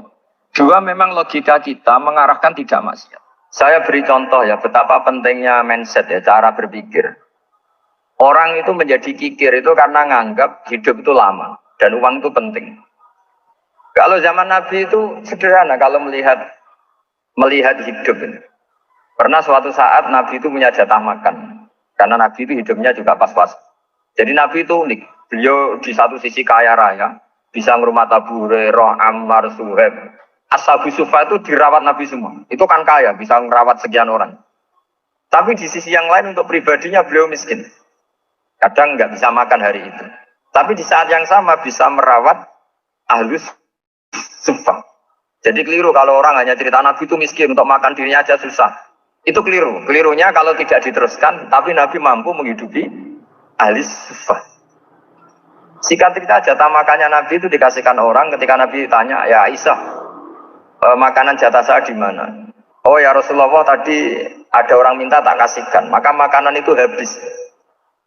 Apa kata Nabi? Kamu salah Aisyah. Yang kamu kasihkan itu justru yang masih. Ya, yang kamu kasihkan itu justru yang masih. Sehingga Nabi menganggap, makanya Nabi terus ngendikan. Ya kalau mukhatabnya lelaki ya kira-kira begini. Wa hallaka min malika illa ma akalta fa'afnaita wala bista fa'ablaita. Terus hanya wa tasaddaqta fa'abqaita. Harta kamu ya kamu makan kemudian ke WC jadi kotoran atau punya pakaian mewah nanti rusak. Wa tasaddaqta fa'abqaita. Ada yang kamu sedekahkan yaitu yang abadi sampai akhir. Sehingga banyak pengusaha yang mencintai saya setelah tak ajari hadis itu. Misalnya punya uang 1 miliar karena dia spekulan atau pedagang rawan bangkrut, disedekahkan ke masjid 50 juta, yaitu yang abadi. Jadi kalau suatu saat bangkrut, dia masih punya uang 50 juta di akhirat. Jadi Nabi itu mengajari sedekah itu apa? Ya sedekah itu pengabadian uang. Kalau kita kan enggak, bilang sedekah itu nguras uang. Itu pikirannya setan, pikirannya orang Islam. Itu cara berpikir setan, bukan cara berpikir umat apa? Sehingga Sayyid Ali Zainal Abidin itu kalau ada orang minta, kemudian beliau ngasih, itu beliau bilang gini, marhaban biman hamala zati ilal akhirah. Matur nuwun nggih jenengan sing beto sangu kula nada. Jadi dianggap teller saja. Orang yang minta uang beliau itu dianggap tukang nyatet bank. Karena sudah ditabungkan. Ya sudah. Kalau kita kan enggak, wah pengemis tuh ganggu gini-gini. Kecuali pengemis profesi ya, mungkin kita agak-agak enak. Mari zaman akhir itu ada pengemis apa? Profesi. Jadi repot. Terus tak beri contoh lagi kebahagiaan ketika kita milih Islam moderat. Islam kita diajarkan guru-guru kita, utamanya oleh guru kita Mbah Maimun. Saya juga sering ketemu beberapa ulama dunia, termasuk Habib Umar. Saya juga ikut sowan ke sini pas beliau sama Habib ini Hasan Toha Putra di sini sama orang-orang moderat itu cara berpikir juga luar biasa indah. Beliau pernah cerita ya beberapa ulama, banyak yang cerita itu. Saya pernah diceritani seorang alim ketika ada orang ekstremis itu mau ngebom di tempat maksiat. Kebetulan yang maksiat itu kebanyakan ya orang Islam. Karena di negara yang mayoritas Islam. Ditanya sama Syekh Sa'rawi. Syekh Sa'rawi itu mufassir top di mana? Mesir. Ini mau tak habisin karena mereka orang Islam kok maksiat terus. Terus ditanya sama Imam Sa'rawi. Laumatu ala khini ma'asihim. Aina masiruhum. Kalau mereka mati dalam keadaan maksiat, mereka kemana? Ya ilang, mereka pasti masuk neraka. Terus ditanya sama Imam Sa'rawi. Wahal masiruhum ilan nar muradun nabi amla. Punya umat maksiat kemudian mati masuk neraka, itu yang diinginkan Nabi apa enggak? Ya tidak aja. Ya sudah, enggak usah dibom, ditunggu tobatnya kata. Karena kalau mati dalam keadaan itu ke neraka dan itu tidak yang diinginkan Rasulullah Sallallahu Alaihi Wasallam. Terus ekstremis ini menjadi tobat, tidak berpikir ekstremis mas. Jadi orang itu harus berpikir mindset yang baik. Meskipun kadang berpikir baik itu ya agak-agak kacau. Ada seorang wali Majdud, itu kalau berdoa agak kacau, tapi nggak bisa dibantah. Masyhur itu doa itu. Ini sekaligus ijazah, tapi kalau sebelum wali nggak boleh. itu datang ke makamnya Rasulullah SAW. Terus doanya itu begini. Ya Allah, sekarang terserah engkau. Ya Allah, sekarang terserah engkau. Jika saya kamu jadikan orang soleh, jika saya engkau jadikan orang soleh, maka surra habibuk, maka kekasihmu ini senang. Yang susah musuhmu yaitu setan. Tapi kalau engkau menjadikan saya orang fasik, maka yang susah kekasihmu, yang senang musuhmu. Jadi kan punya dua pilihan itu. Wah itu kan doa tapi kayak teror gitu. Ya jadi berdoa di Raudhah. Wah itu pasti mandi itu karena agak-agak maksa Tuhan itu. Ya Allah, engkau punya dua pilihan. Jika saya jadi orang soleh, maka kekasihmu ini senang. Musuhmu yang susah, yaitu setan. Tapi jika saya jadi orang fasik, maka musuhmu yang senang, kekasihmu yang susah. Mohon terserah jenengan, mau menyenangkan kekasihmu, apa menyenangkan musuhmu? Gitu. Kira-kira gimana? Kalau tertarik boleh doa itu dipraktekkan. Tapi kayaknya kalau copy paste itu gak keren, apa? Jadi dulu orang itu muamalah sama Allah dan Rasul itu rileks. Rileks itu nyaman karena ya tadi qul bi fadlillah wa bi rahmati fa bidzalika falyafrah. Sehingga Imam Izzuddin bin Abdissalam itu ngendikan innal ladzina yarmunal muhsanatil ghafilat. Di antara kebaikannya ibu-ibu atau mbak-mbak ini harus berstatus ghafilat. Perempuan-perempuan pelupa. Ghafilat itu pelupa. Pelupa dari kenikmatan maksiat sehingga mereka in dengan taat. Misalnya ada ibu-ibu atau mbak-mbak atau juga bapak-bapak tahajud, kemudian nyaman dengan tahajud itu. Kira-kira terbersit enggak ingin maksiat? Enggak kan karena sudah nyaman dengan tahajud dengan taat. Maka dibutuhkan kenyamanan dalam beribadah. Sebab itu ala bidzikrillah tatmainnul qulub. Makanya saya termasuk kiai yang setiap ngaji itu happy, seneng. Karena ini untuk kampanye, seneng dengan ngaji, dengan taat itu sudah luar biasa. Kayak apa kalau mereka senengnya kalau nunggu melakukan maksiat. Jadi termasuk bentuk perlawanan kita terhadap maksiat adalah usahakan kamu tuh sebagian. senang dengan taat. Istiqnas billah, mu'anasah billah, farah billah, itmi'nan tumaknina billah. Sehingga ini mencukupkan kita tidak berkebutuhan maksiat. Meskipun kita ya manusia, pasti suatu saat atau sudah pernah maksiat. Serasa diceritakan lah, itu mesti gitu. Lah orang-orang dulu itu orang yang sukses mengelola bahagia ma'allah wa billah walillah. Jika wali-wali dulu itu jadi wali itu tidak mesti karena ibadahnya banyak itu enggak. Mereka orang yang ibadahnya itu biasa. Biasa-biasa sekali. Ulama-ulama dulu ibadahnya biasa sekali. Tapi qulubuhum ma'allah, hatinya itu ma'allah. Itu ada seorang wali itu jadi wali terus Umar bin Abdul Aziz yang dikenal khamisul khulafa. Khamisul khulafa. Di luar khulafa Rasyidin 4, di antara yang soleh adalah siapa? Umar bin Abdul Aziz. Itu ketika mau meninggal, itu senangnya bukan main. Oh, itu semuanya nangis, beliau senang. Terus tanya, kenapa kamu senang? Memangnya saya kalau mati itu kemana aja? Ila khairi madhubin ilah, kezat terbaik.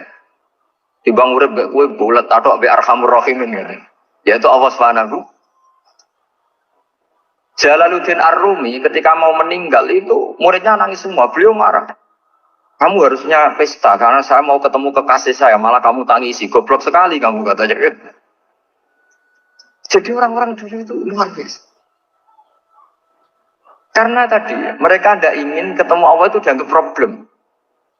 Harus sesuatu yang membahagiakan. Makanya wali-wali itu kalau berdoa begini. Wa khairu ayyami yauman alqa fi, dan jadikan hari terbaikku adalah hari ketika saya ketemu engkau ya Allah. Pernah dengar doa itu? Wa khairu ayyami yauman alqa fi, dan hari terbaikku adalah hari saat ketemu engkau. Aman kan enggak? Sampai mati ku wedi. Saya tidak tahu wedi dosa apa wedi Israel apa wedi malaikat siapa? Mungkar Nakir. Sebenarnya tidak perlu seperti itu. Karena cara pandang Nabi itu ini bisa dipraktekkan. Kalau kamu orang baik, mati artinya apa? Ya baik. Karena husnul khotimah. Kalau kamu orang yang buruk, itu kata Nabi, anggap saja mati itu akhir dari keburukan kamu. Nah, aku urip terus, malah maksiat terus. Maka Nabi itu kalau ngajari kita berdoa gini, Allah maj'alil hayata ziyadatan li fi kulli khairin wal mauta rohatan li min kulli syarri. Ya Allah, kalau saya hidup, ya anggap saja ziyadah fi kulli khairin, berpotensi nambahi kebaikan. Kalau saya mati, anggap saja ini akhir dari segala keburukan. Makanya saya berkali-kali, banyak tradisi ulama-ulama NU, ulama-ulama pesantren, ya ada hanya NU, pokoknya ulama-ulama alim. Itu kalau ada orang mati, orang nakal gitu mati, ini saya gitu. Itu hadirin mesti gak terima. Wah, api nanti wong nakal. Tapi dipaksa sama kiainya, saya gitu. Lama-lama dipaksa. Saya gitu. Padahal yang hatinya kiai, wis ra iso maksiat meneh, wis saya gitu. Karena dengan mati berarti saya sudah tidak bisa maksiat lagi. Jadi Nabi melihat hidup dan mati itu segampang itu. Kalau al-hayata ziyadatan li fi kulli khairin wal mauta rohatan li min kulli san. Coba kita ke depan itu kan ada potensi zina, potensi korupsi, potensi maksiat. Yang bisa menghentikan potensi itu apa coba? Mati ya, udah pintar ya. Sudah mati berarti. Berani mati. Berani. Tapi jangan di sini kalau panitia. Artinya yang selama ini kita risau dengan kematian, dengan apa? Nabi ngajari kita tadi. Allah mas'alil hayata ziyadatan li fi kulli khairin wal mauta rohatan li min kulli syarr. Ya Allah, jadikan hidup ini sebagai bekal menambah kebaikan, dan suatu saat kalau saya mati, semoga itu akhir dari segala keburukan. Jadi artinya Nabi itu ngajari kita itu positif terus. Sama seperti ulamanya tadi. Nak lagi rukun mbek tonggo ya sanggep ae kanca kaapian. Nak nenengan ben ra utang tenan. Jadi pokoknya penak terus gitu loh. Nak bojo lagi ngamuk alhamdulillah gak ngajak blonjo. Nak pas rukun ya alhamdulillah kok lagi rukun. Jadi gampang semua. Makanya ada seorang alim itu ngendikan begini, ada yang tanya. Saya tuh dulu ketika kaya, teman saya sering main ke saya. Setelah saya miskin, gak ada teman-teman yang ke saya. Dikira si Habib ini kebetulan orangnya Habib itu mendukung keluhan dia. Ternyata enggak. Si orang alim itu bilang gini, malah bagus tuh gitu. Kowe wis melarat duwe wong. Ya sudah kamu miskin, buruhnya orang lain. Misalnya tukang manol di pasar atau tukang becak. Kemudian teman-teman kamu datang, malah kamu malu tuh jadi tontonan. Bagus kalau mereka lupa, pas kamu miskin tidak ada yang lihat, kata cek. Jadi apa ya, dianggap enteng saja gitu. Akhirnya orang ini nggak jadi ngeluh. Selama ini kan kita ngeluh ya, ketika miskin teman-teman nggak datang. Coba kalau mereka datang pas kamu buruh bikin botol di orang lain. Mantan bos buruh, malu gak? Milih datang apa enggak? Enggak lah, sudah bener itu. Jadi ulama dulu itu makanya sering baca biar tahu solusi hidup. Jadi ulama dulu itu gampang sekali melihat kehidupan itu. Gampang sekali, indah, gampang. Kebahagiaan ini pula yang harus kita latih dalam melakukan ketaatan. Tapi memang obsesi saya terbesar atau cita-cita saya terbesar memang setiap ngaji saya ingin orang mukmin semuanya itu bahagia. Dengan bahagia itu mereka tidak neko-neko ingin mencari kebahagiaan lewat jalur apa masjid. Sehingga dalam konstitusi ulama yang ditulis di kitab-kitab usul fikih, dan itu kitab yang saya kaji, selalu saya kaji, itu membela-bela sesuatu yang mubah itu sampai luar biasa. Karena melihat mubah itu, misalnya Anda tidur itu berstatus mubah, Anda bermain catur berstatus mubah, Anda rileks sama teman jagungan semalam dengan teman rektor atau dosen atau yayasan itu, melihatnya bukan mubah tapi tarkul maksiyah. Misalnya saya semalaman asik musamarah itu jagungan malam sama Habib Doha Al-Munawwar. Itu Allah ngitungnya bukan, wah ini jagungan kalau tidur tidak penting tuh enggak. Malam itu bahak tidak ke dugem, tidak ke tempat maksiat. Sehingga ada ulama yang mengatakan mubah itu enggak ada. Saya ulang lagi, mubah itu tidak ada. Kan umumnya ulama bagikan wajib, ya kan, haram gitu. Terus diantaranya mubah, sunat, makruh. Ada ulama yang mengatakan mubah itu tidak ada. Kenapa? Logikanya begini, itma min mubahin illa wa yatahaqqaqu bihi tarku haramimma. Karena tidak ada mubah yang Anda lakukan kecuali saat itu pasti ditinggalkannya sebuah keharaman. Misalnya Anda sedang jagungan sama istri di luar, di rumah, asik di rumah semalaman. Mungkin bahas hal-hal yang ringan.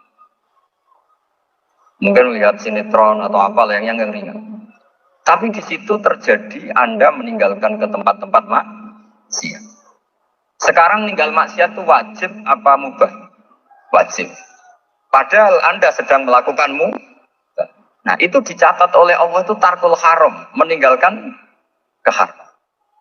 Jika masyhur dalam cerita wali-wali itu, Abu Yazid yang seperti itu ibadahnya pernah tanya, ya Allah, lalu yang makomnya orang seperti saya siapa? Karena beliau semalaman ibadah terus. Sama Allah dijawab, ya yang tidur di pinggir kamu itu. Abu Yazid, loh kok bisa ya Allah? Dia kan tidur terus. Ya kan dia tidur berarti meninggalkan keharaman. Ngomong sing potongan tukang maksiat itu apik turu apik melek kira-kira. Apik turu. Timbang sama nak melek pola wis turu ae kira-kira gitu. Jadi enggak usah dipaksa tahajud, dipaksa qiyamul lail itu. Iya kalau qiyamul lail.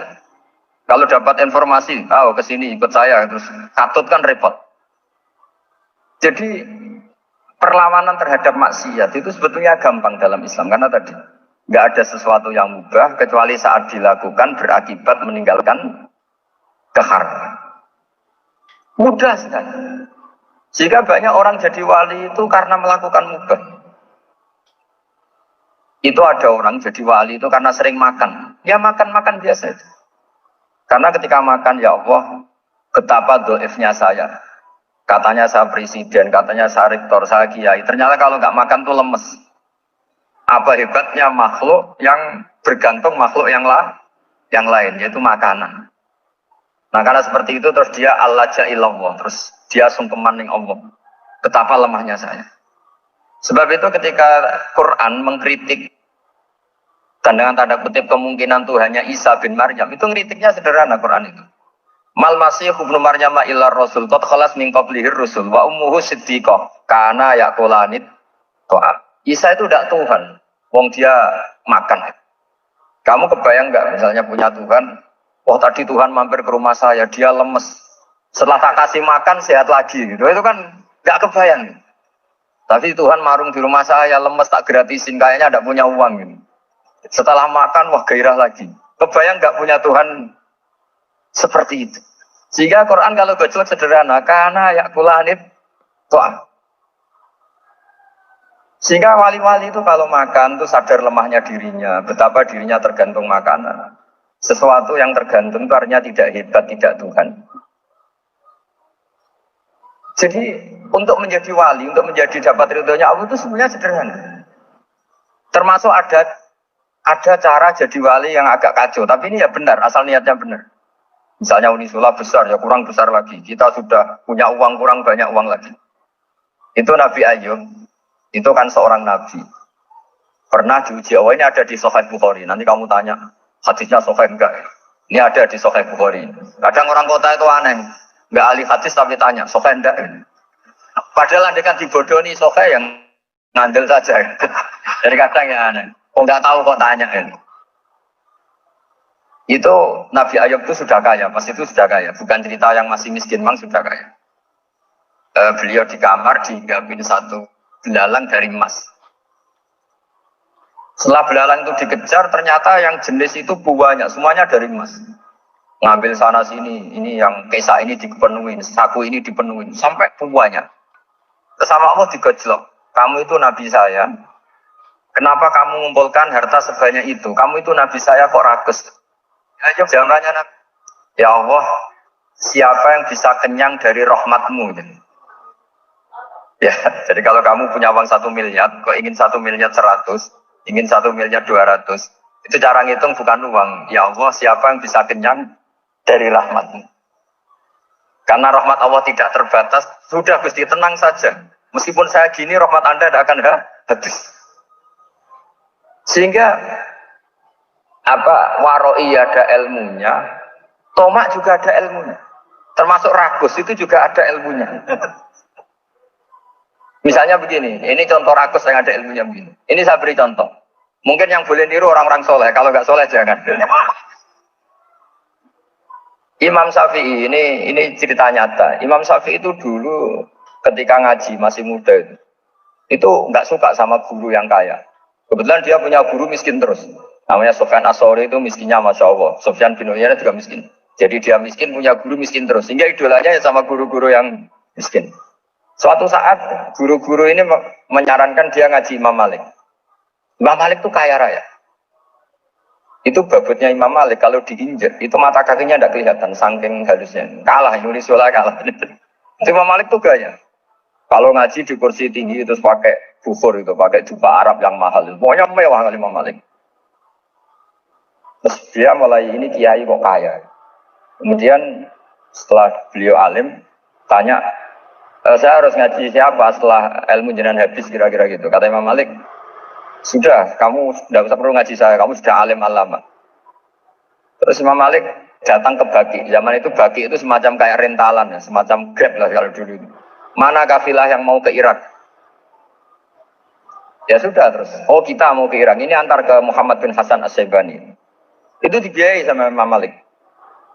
Grabnya ya dibayarin. Itu kafilahnya itu ya dibayarin. Imam Syafi'i disangoni surrotan min dhahabin. Jadi satu kepes uang dikasihkan. Itu pernah tak hitung semurah-murahnya itu sekitar 60 juta. Imam Syafi'i mulai mikir. Kiai yang saya kritik lomo, sing kiai miskin tak puji, gak pernah ngamal kan? Tentu orang miskin. Setelah datang ke Muhammad bin Hasan As-Syaibani, beliau itu pakar usul fikih. Muridnya Abu Hanifah. Beliau al-usuli, pakar usul fikih. Itu Muhammad bin Hasan As-Syaibani itu kalau ngitung emas, itu di ruang tamu. Uangnya miliaran, emasnya buahnya. Dari kota ini dipindah ke kota ini. Emas kalau ngitung di ruang tamu. Bukan di kamar, di ruang tamu. Imam Syafi'i tambah kaget. Imam Malik kayak gitu sudah saso, Al-Malik ini kaya raya. Setelah Imam Syafi'i kelihatan kaget, digojlok sama Muhammad bin Hasan As-Syaibani karena beliau senior. Atak jabu minhaka, kamu aneh melihat ini? Iya. Kenapa? Ulama kok kaya raya. Terus kata Muhammad bin Hasan, ya sudah, uang ini tak kasihkan orang-orang fasik, binti gue demenan, gue nyabu, macam-macam. Oh jangan, nanti dipakai maksiat. Pun jenengan mau sesuka. Semenjak itu Imam Syafi'i rubah mindset. Jadi kalau kampus ini ingin akreditasi A, ingin mulia, ingin apa, kamu ridho. Kalau yang punya prestasi seperti itu adalah orang-orang fasik. Ridho enggak? Enggak kan? Maka didoakan ini. Nah, itu namanya berpikir secara usuli. Kamu jangan hanya nuruti karena berpikir waroi terus kamu benci kekayaan. Bukan, tidak bisa seperti itu. Karena pangkat dan kekayaan ketika dikelola secara kesolehan maka akan menjadi energi positif yang luar biasa. Semenjak itu Muhammad bin Hasan Asyibani berhasil mendidik Imam Syafi'i. Sampai akhirnya keterusan Imam Syafi'i berpendapat kalau orang Islam bisa bikin rumah tingkat, kok punya rumah reok, itu haram. Nah, ini keterusan. Kalau bisa jadi bupati, kok jadi ketua RT juga haram. Karena al-Islam ya'lu wala yu'la alaih. Islam itu luhur, bukan bisa diluhurin. Sehingga rata-rata orang Syafi'iyah, termasuk kiai-kiai Indonesia, itu rata-rata ya agak-agak politikus. Ya agak-agak kedonyan, mungkin sebagian kedonyan tenan gitu. Karena nggak ridho gitu loh. Kalau kesempatan itu dikuasai orang fasik, kemudian menjadi kekuatan maksi. Coba kalau bupati itu orang yang fasik, kemudian programnya supaya rakyat seneng semalaman dangdutan yang purno misalnya. Supaya rakyat seneng dibolehkan dugem, dibolehkan judi. Tapi kalau yang jabat orang soleh, kan ada beberapa perda yang menolak penyakit apa? Masyarakat. Jadi kamu jangan melihat bahwa kepangkatan ini hanya sebagai alat korupsi, alat otoriter, enggak. Asal kena orang soleh, maka ini menjadi energi kesolehan atau energi positif. Sebab itu ketika Allah muji para nabi yang soleh, diantaranya disifati apa? Faqad ataina ala Ibrahim al-kitab wal hikmata, terusannya wa atainahum mulkan azim. Dan Nabi Ibrahim dan keluarganya tak kasih kerajaan yang besar. Nah sekarang masih banyak orang yang cara pandang ngapain bikin unisula yang megah, ngapain berambisi punya akreditasi A dan sebagainya. Menyoal seperti itu salah secara usul fikih. Karena secara usul fikih kesempatan yang baik tentu harus diperjuangkan oleh orang-orang yang soleh. Karena ini supaya jadi otoritas yang positif. Itu dulu ada latihannya.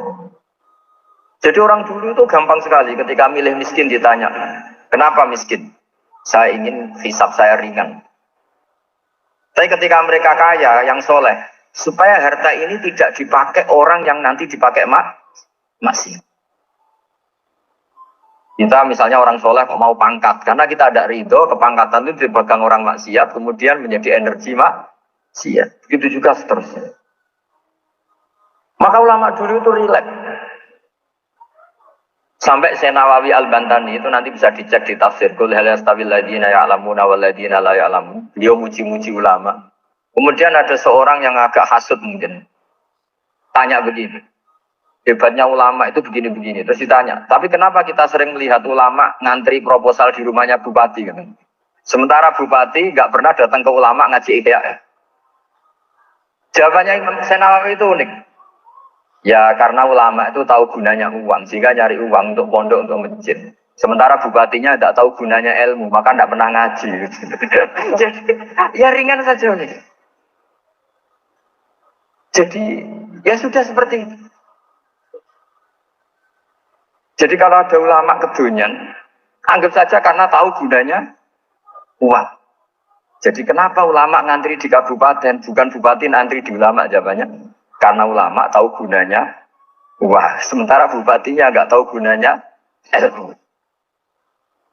Ya, kira-kira gitu lah. Ada ustadz tidak ganteng, kesensem rondo cantik, karena tahu gunanya ustadz itu. Artinya tahu gunanya kalau saya nikah nanti punya anak jadi gus, kan? Alhamdulillah, itu dia kajian dari Gus Baha. Semoga bermanfaat dan kita mendapatkan barokahnya, amin. Tunggu video dari kami bersama Gus Baha. Dan sekian, wassalamualaikum warahmatullahi wabarakatuh.